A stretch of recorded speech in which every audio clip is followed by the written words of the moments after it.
चोर आपका बाप है। उन्होंने कहा कि जी एक साहब बोलना चाहेंगे। नहीं, मेरी प्लीज तशरीफ रख के सुने मेरी बात। एक आदमी अनइलेक्टेड आदमी लीडर ऑफ अपोजिशन पर इल्जाम लगा रहा है, बराह रास्त इल्जाम लगा रहा है हाउस के अंदर खड़े होकर।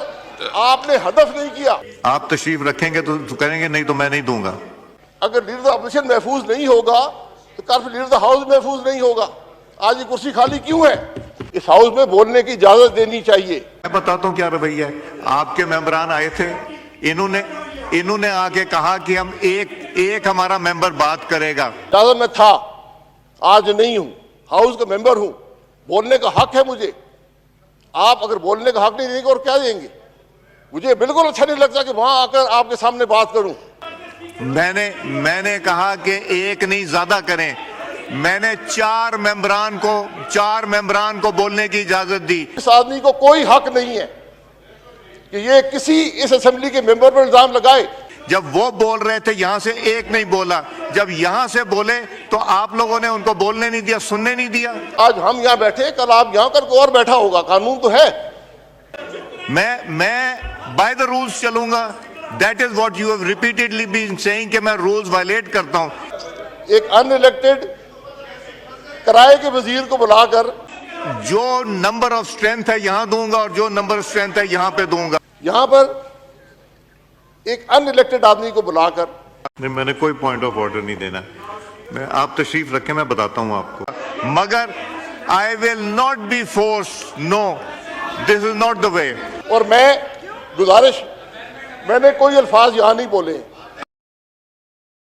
अस्सलाम वालेकुम नाज़रीन कराम, आज की तारीख़ी वीडियो आपको मुकम्मल दिखाते हैं। शाहिद खकान अब्बासी बड़े अरसे बाद कौमी असम्बली में आपे से बाहर हो गए। शाहिद खकान अब्बासी और स्पीकर के दरमियान शदीद किस्म की तकरार। शाहिद खकान अब्बासी ने कहा कि चोर इनका बाप होगा। नाज़रीन कराम, शाहिद खकान अब्बासी इतने गुस्से में आ गए, स्पीकर को कहा कि आप बोलने क्यों नहीं देते, बोलना हमारा हक है, आप होते कौन हैं हमें बोलने से रोकने वाले, मैं जूता उतार कर मारूंगा। आप ये वीडियो देखिए, फिर इस पर बात करते हैं। पर मैंने सिर्फ ये कहा है कि वजीर साहब सच फरमा दे तो बेहतर होता।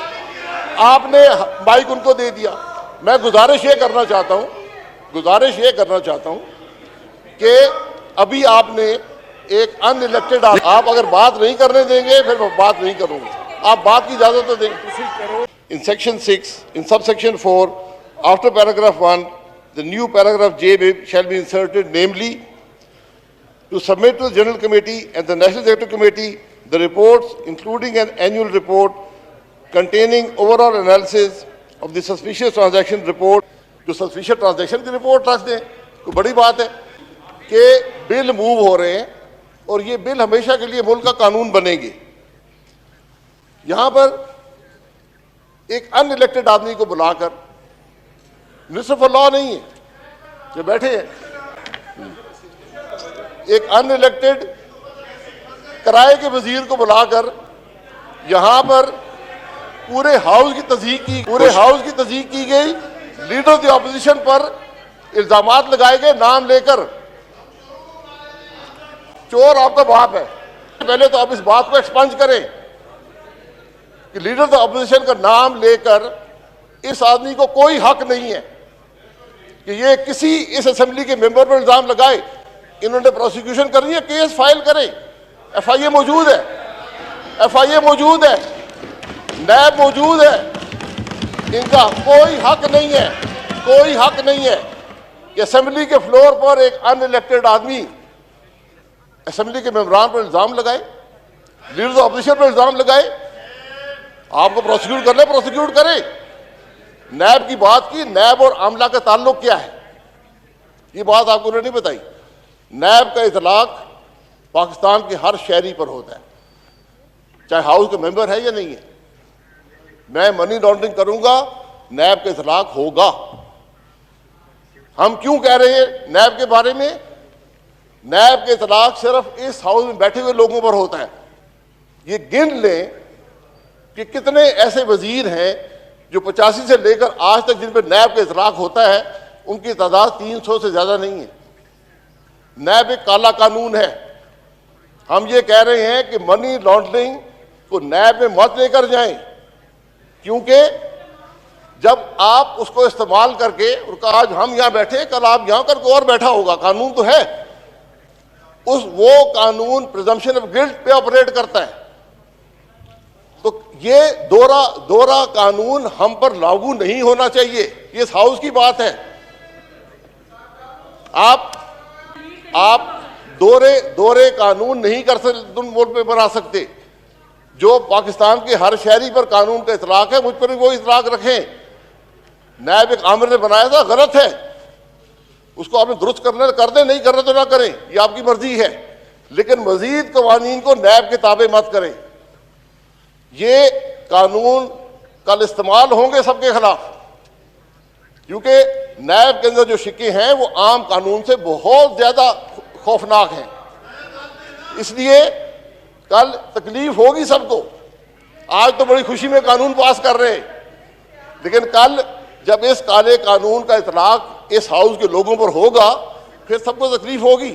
एक और कानून आया था इकोनॉमिक टेररिज्म के नाम पे, हमें बताया गया कि फैटम का हिस्सा है, उसमें 180 दिन तक आप पाकिस्तान के किसी शहरी को गायब कर सकते थे। ये हकायक हैं इन कवानीन के।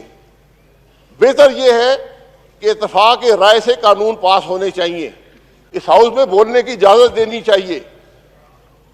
मैं वज़ीर साहब को मशकूर हूं कि उन्होंने मेरी बड़ी तारीफ की, मैं उनका बहुत ममनून हूं, लेकिन बात तारीफ की नहीं है। वज़ीर में था, आज नहीं हूं, हाउस का मेंबर हूं, बोलने का हक है मुझे। आप अगर बोलने का हक नहीं देंगे और क्या देंगे? मुझे बिल्कुल अच्छा नहीं लगता कि वहां आकर आपके सामने बात करूं, मुझे कोई शौक नहीं है। हाउस की, मैं हाउस में काफी अरसे से रहा हूं, यहां पर ये फ्रंट बेंचेस से जब भी कोई आदमी बोलता था उसको उसी वक्त इजाजत दी जाती थी। जितनी देर बोले, ये सब हज़रात बोलते थे, ये सब बैठे हुए हैं, ये सब बैठे हुए हैं, ये सब बोलते थे, एक एक घंटा बोलते थे, पॉइंट ऑफ ऑर्डर में बोलते थे। आज आप एक आदमी, अनइलेक्टेड आदमी, लीडर ऑफ अपोजिशन पर इल्जाम लगा रहा है, बराह रास्त इल्जाम लगा रहा है हाउस के अंदर खड़े होकर। आपने हदफ नहीं किया, आपने रोका नहीं।